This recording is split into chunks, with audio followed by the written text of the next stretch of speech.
Hola Gustavo, ¿cómo estás? Bienvenido. Muy bien. Estoy que me columno. ¿Cómo? Que estoy que me columno encima, esperando que me llamen. Bueno, estábamos ajustando algunas cositas, pero ya estamos. Así que arranquemos, así aprovechamos el tiempo, porque la agenda es prometedora.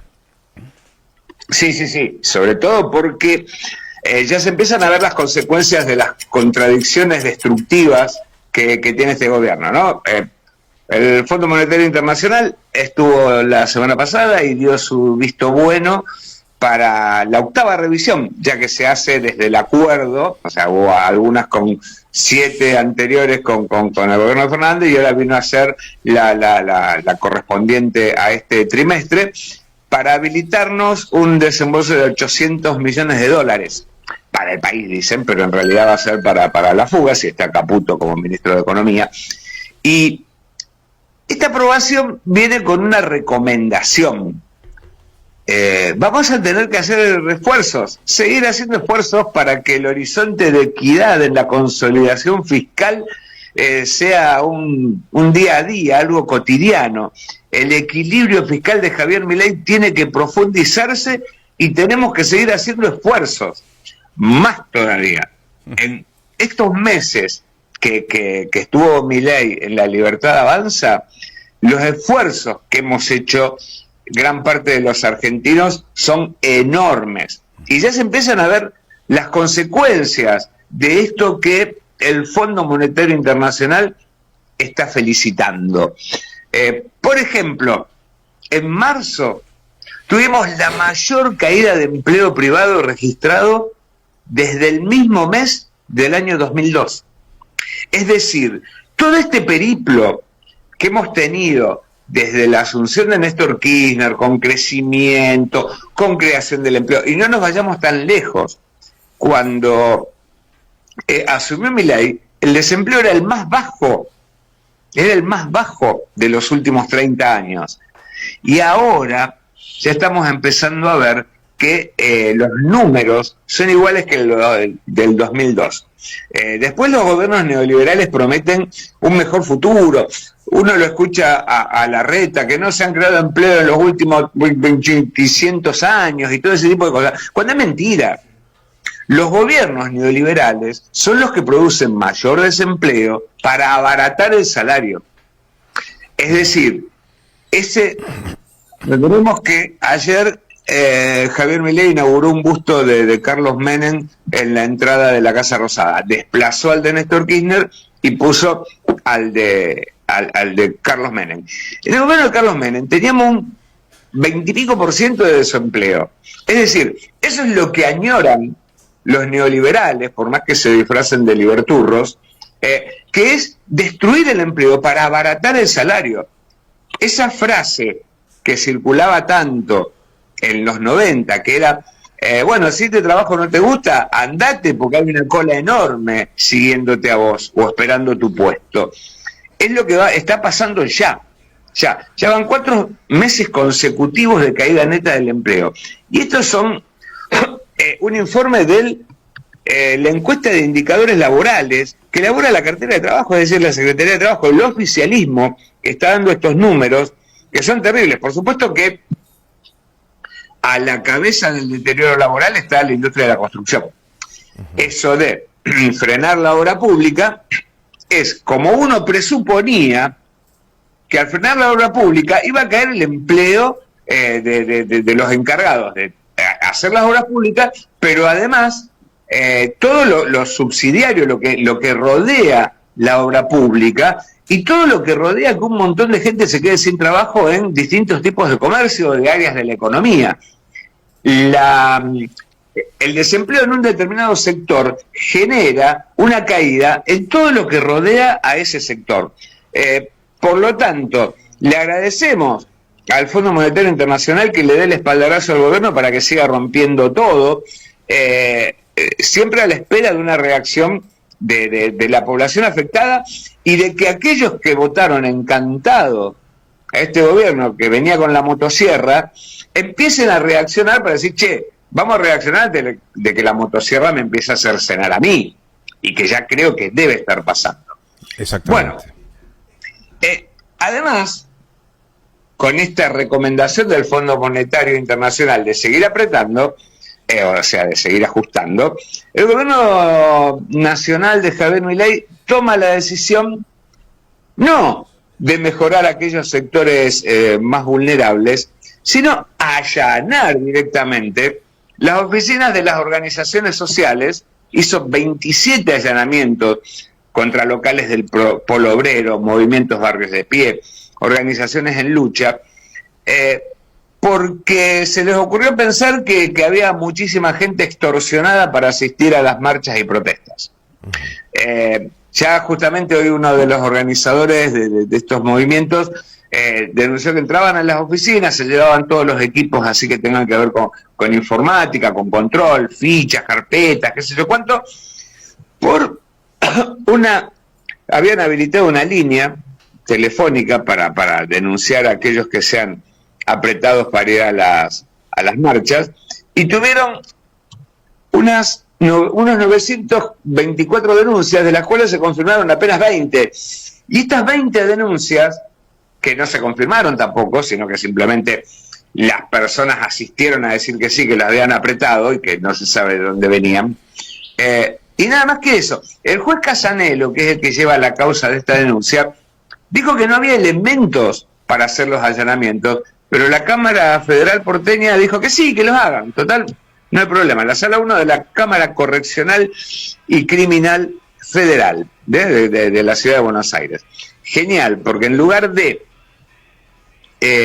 asistir a los comedores comunitarios, hacen que se generen estas protestas, estas incomodidades, y a partir de ahí hacen los allanamientos. El domingo, creo que fue, Luis Majul hizo una denuncia en su programa de televisión absolutamente falsa, hablando de este tema, como suele hacer él, esas cuestiones de las mentiras.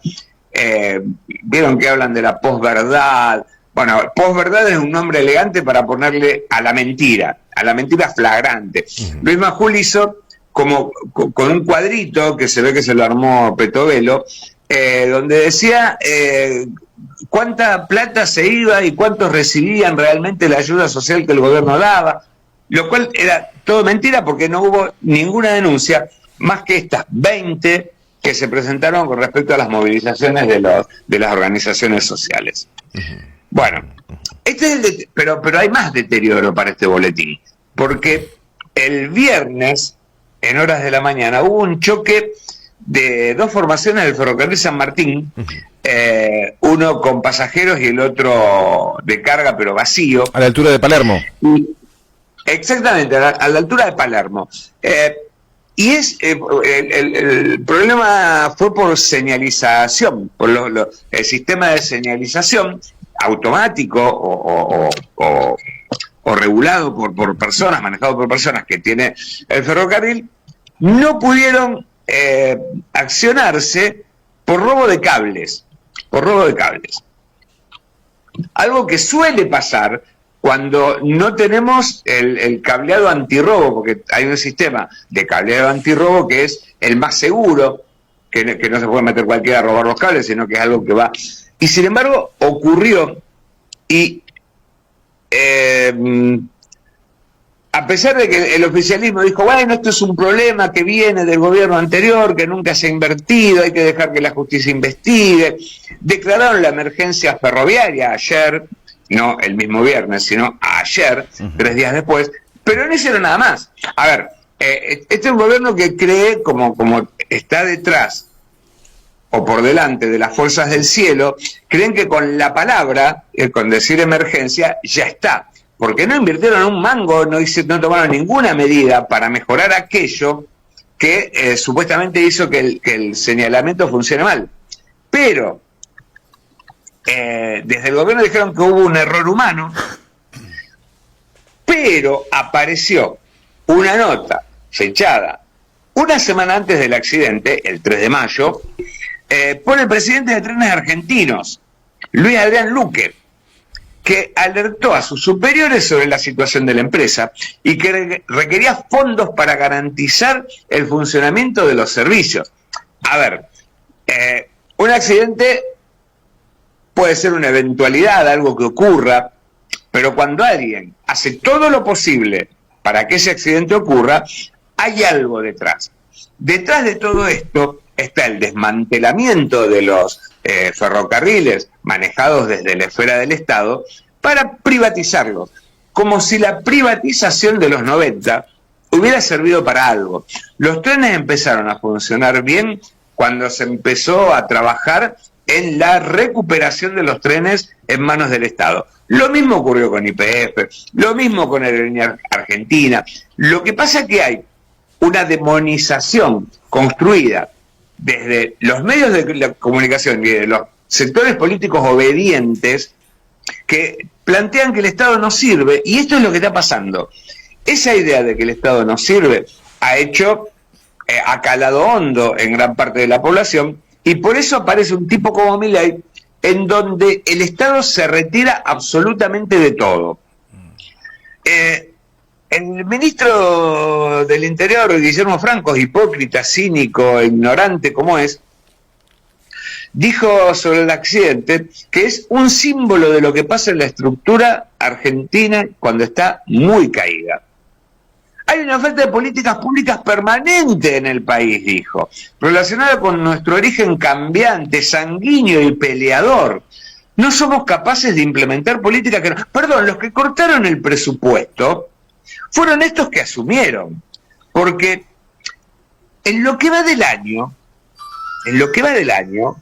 es decir, enero, febrero, marzo, en lo que se invertía en el gobierno de Fernández, de cada 100 pesos, este gobierno envió 8 pesos solamente para mantener la infraestructura de ferrocarril. Envió un 92% menos de los fondos para el mantenimiento. Por lo tanto, ¿qué viene a dar lecciones Franco de continuidad del Estado si ellos son los que discontinúan el aporte en la infraestructura del Estado y de todo lo que tiene que controlar el Estado? No me quiero imaginar lo que puede llegar a pasar en poco con las rutas, si no hay mantenimiento de rutas. Hay como una amenaza en ciernes con respecto a esto de la retirada del Estado del control, pensando que sin controles las cosas van a funcionar mejor, cuando en realidad en muy pocos meses, tanto en la parte económica, en el comercio, se demostró que no, que el Estado, si el Estado no está presente, como pasa en el 99,9% de los países del mundo, cuando el Estado se retira de su función controladora e impulsora de ciertas cosas, todo cae. Viste que estoy haciendo rápido, estoy pasando rápido los temas. Sí. Los primeros estaban relacionados con el Fondo Monetario Internacional, pero ahora viene el otro resultado, que cuando hay una caída en la economía, cuando hay un avance del desempleo, cuando hay un crecimiento de la pobreza, obviamente que se espera que una sociedad reaccione. Bueno, frente a eso, Patricia Bullrich, siempre dispuesta a dar batalla en función de pacificar el país, presentó 4 proyectos de ley en la Cámara de Diputados que son leyes antimafia y leyes para manejar la seguridad, que presentó en la Cámara de Diputados, ¿no? Y fue sopapeada por los expertos en la Comisión de Legislación Penal y Seguridad Interior.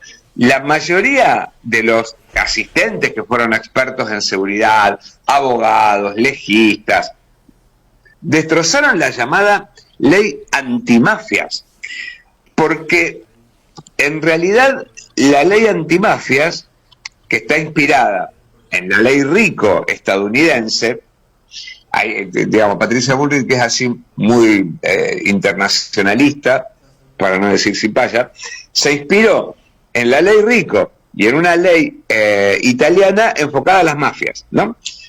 Que se dedica al tráfico ilícito de estupefacientes, lavado de activos, homicidios, lesiones, pornografía infantil, intimidación pública, y bla. Pero al único que apunta la ley presentada por Patricia Bullrich es al menudeo. Es decir, al tipo que vende droga en la calle, al tipo visiblemente que está expuesto a la comisión de un delito, pero no en realidad a la organización criminal que está detrás, porque en ningún momento la ley plantea investigar los movimientos financieros y el lavado de dinero que hacen los organizadores reales, que no viven en villas ni en barrios precarios, sino en algún barrio cerrado o en algún edificio de alta gama. ¿Qué pasó? Epa. Bueno, estamos conversando con Gustavo Rosa, estamos escuchando en el desarrollo de su columna y panorama político, Gustavo Rosa desde Rosario en comunicación con nosotros. Una pena, me parece que se cortó la comunicación, vamos a intentar retomar el diálogo con Gustavo, que en realidad está desarrollando una columna, un análisis.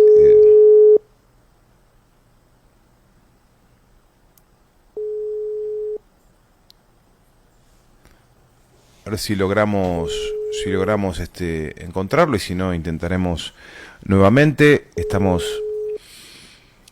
avanzando en la columna donde está haciendo un análisis de lo que... Hola, Gustavo, ¿nos estás escuchando? Se cortó. ¿De dónde cortaron? No sé cómo se cortó. No sé. Uy. No, bueno. ¿Hice todo el análisis de la ley antimafia de Patricia Bullrich? No, ahí, cuando estabas desarrollando ese tema. Ahí se cortó. Ah, bien. Bueno, estabas contando que le han pegado un baile con la presentación de 4 leyes a Patricia Bullrich, donde especialistas estaban, marcándole la cancha, ¿no? Claro, porque una de las cosas que no hace, porque esto es así. Patricia Bullrich cree que la seguridad se maneja agarrando a los perejiles, es decir, a los que venden droga en la calle o a los que hacen algún robito así nomás, y la ley antimafia, realmente la de Estados Unidos y la de Italia, lo que hacían no era empezar de abajo para arriba. Lo de abajo puede ser un indicio para llegar al de arriba. Ahora, si vos no tenés mecanismos para llegar al que disfruta de ese negocio ilícito, desde un barrio cerrado o desde un edificio de alta gama, ahí estamos fritos. Pero justamente la ley Bases lo que propone es un blanqueo, precisamente a aquellas personas que tienen guita en negro. El blanqueo de la ley Bases, podemos hacer una especie de comentarito sobre eso. Uh-huh. Lo que plantea es un blanqueo, pero escandaloso, como nunca se ha visto, de plata en negro. Porque si uno quiere tomar la cuestión de seguridad como problema, lo que tiene que hacer no es solamente mejorar la situación económica, que sería el pequeño delincuente que se ve obligado a delinquir porque no tiene otra cosa para llevar comida a la casa. Esa es una pata. Eso lo soluciona fácilmente mejorando la situación económica. Pero cuando vos tenés organizaciones criminales donde tienen soldaditos, pero por ejemplo, la retirada del Estado en los barrios, la falta de ayuda, la falta de infraestructura en los barrios, hace que precisamente los movimientos mafiosos que Patricia Bullrich intenta erradicar, mejoren la vida en los barrios. Porque muchas veces estas organizaciones son las que abren las calles, las que dan alimento a los que no tienen, le dan cierto trabajito, cierto mandadito. Cuando el Estado se retira, es cuando aparecen las organizaciones criminales a aquellos desplazados, sean ocupados por ellos. Cuando el Estado se retira de los barrios, aparecen las mafias. Eso no queda ninguna duda al respecto. Pero esto es un combo de una desorganización que este gobierno está dando. Un datito con respecto a la ley Bases, así muy chiquitita. Parece que crece cada vez más el número de rechazos a la ley Bases en el Senado. Ojalá. El viernes hablábamos de 34 a 33 o de 33 a 32, pero parece que la oposición absoluta a la ley Bases está cerca de 40 votos. ¿De dónde sacaste eso? ¿Cómo? ¿Dónde sacaste eso? Importantísimo. Lo acabo de escuchar en una entrevista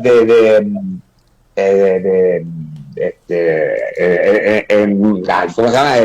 Habrá consecuencias, en donde uno de los senadores, pero aparte que ya venía, porque ayer hubo una sesión en comisión, una reunión en comisión, donde Juliana Di Tulio planteó algo muy interesante del proyecto del RIGI, que pasa desapercibido. Sí. En diputados, el RIGI, que tiene 60 artículos, se discutió en 1 hora. Cada artículo se discutió durante 1 minuto. Fíjense con qué irresponsabilidad los diputados pasaron por alto cosas gravísimas como lo que señaló ayer Juliana Di Tulio. La ley RIGI, el proyecto del RIGI, suponete que yo planteo un emprendimiento, me ubico en una tierra, espero que el Estado me conteste. Si el Estado no me contesta en 60 días, puedo hacer con ese emprendimiento lo que quiera, porque ya es mío.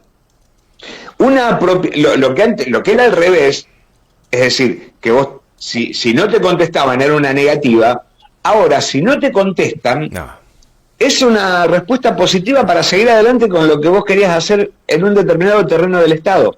Una borrada. Se están empezando a ver cosas con respecto al blanqueo también. Y por lo menos los senadores se están preocupando por la reforma laboral y por la reforma previsional. Hasta Martín Lustó estaba enojadísimo con el RIGI la semana pasada, pero durante el fin de semana pasó un videíto diciendo, bueno, si se hace aporte a las universidades, si se ve el sistema previsional, yo apruebo. ¿Viste? Son también tan huecos estos opositores amables, que en realidad yo no... A ver, si yo fuera senador propondría, no discutamos más y rechacemos esto, manden leyes una por una y vemos lo que hacemos, pero no puede haber 200 leyes para discutir con un plazo determinado. Claro, lo Gustavo, que es real es que estamos pasando con un carpetazo, pero de alguna manera van a querer voltearte, no es tan fácil ser senador. No, por supuesto, aparte está también el elemento verdaderamente mafioso. Ahí tendría que apuntar una ley de mafia, que es en los medios de comunicación hegemónicos. Ese es el verdadero apriete mafioso que tenemos en Argentina. Esa es la verdadera organización criminal, que es la primera que tenemos que eliminar, que son aquellos canales y medios de comunicación que aprietan, estigmatizan, demonizan, amenazan, denuncian sin fundamento. Esa es la principal cuestión, porque muchos senadores tienen miedo de los titulares de Clarín, todavía tienen miedo. En lugar de estar planteando una ley de medios para que esas actitudes sean castigadas, esos periodistas pagos, los que antes Milei denunciaba porque eran los periodistas de las billeteras, ahora son los que lo adulan a él, y ahí no hay problema, ahí está todo bien. Rossi, Majul es impresentable. Bueno, tienen más miedo a un titular de Clarín que a la demanda que le puedan hacer en la provincia. A ver, los diputados que votaron a favor de la modificación de la eliminación de la moratoria previsional y que a la vez votaron a favor de que sí tengan moratoria aquellos empleadores que no hicieron los aportes, la verdad, que el escarnio público se ve que no existe para estos senadores, no le tienen miedo a lo que le puedan decir sus votantes. Sí, los diputados, ¿no?, que aprobaron la ley bases. La ley base, y se pasaron un montón de cosas por alto, se contradice con sus propios principios, se preocupan por los jubilados y eliminan la moratoria. Yo no entiendo realmente cómo funcionan esos cerebros de los diputados. No, al menos acá en la provincia de Misiones no han pagado ningún tipo de ni escrache ni nada por el estilo. Están muy bien protegidos por los medios de comunicación que están mirando para otro lado.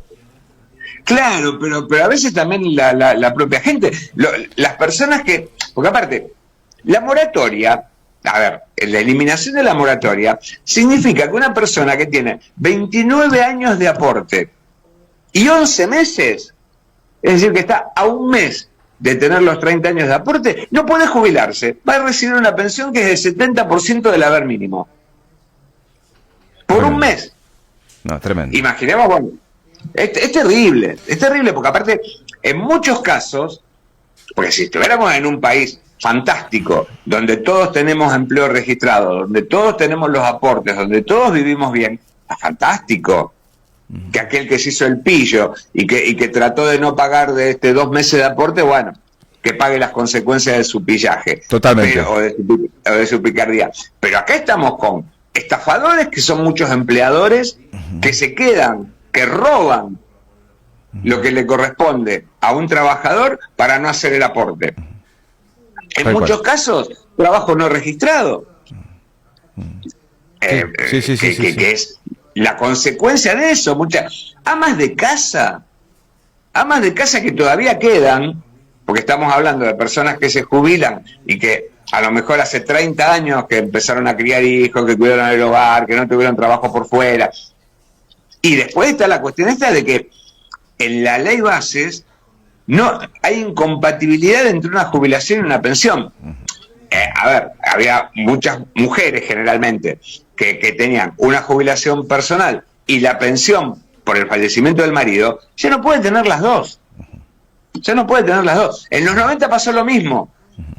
Hubo una unificación de jubilación y pensión por viudez y terminaron dejando solamente una jubilación. Por eso Milei pone la estatua de Menem en la Rosada y por eso lo ponen en el Salón de los Patriotas. Gustavo, se nos ocurrió el tiempo, lamentablemente 10-2 minutos, se nos fue el tiempo producto de algunas cuestiones que teníamos que solucionar, pero con la promesa de reunirnos y volver a conversar pronto, este viernes. El viernes ya nos encontramos de nuevo para seguir avanzando con la motosierra de Milei. Dale, a mí también me da la sensación de que quedan cortas las columnas, pero bueno, hay mucha información y creo que está correctamente analizada por vos, cuestión que te agradecemos profundamente. Bueno, nos vemos el viernes con menos problemas técnicos. Ojalá, te mandamos un fuerte abrazo, gracias por estar con nosotros. Abrazote y muchas gracias por la paciencia. No, por favor, a vos. Gustavo Rosa, con nosotros. Él es periodista, es docente universitario y también licenciado en letras, conversando con nosotros, haciendo esta columna desde Rosario, aquí, para Radio Lateral, para Con Fundamento Criollo.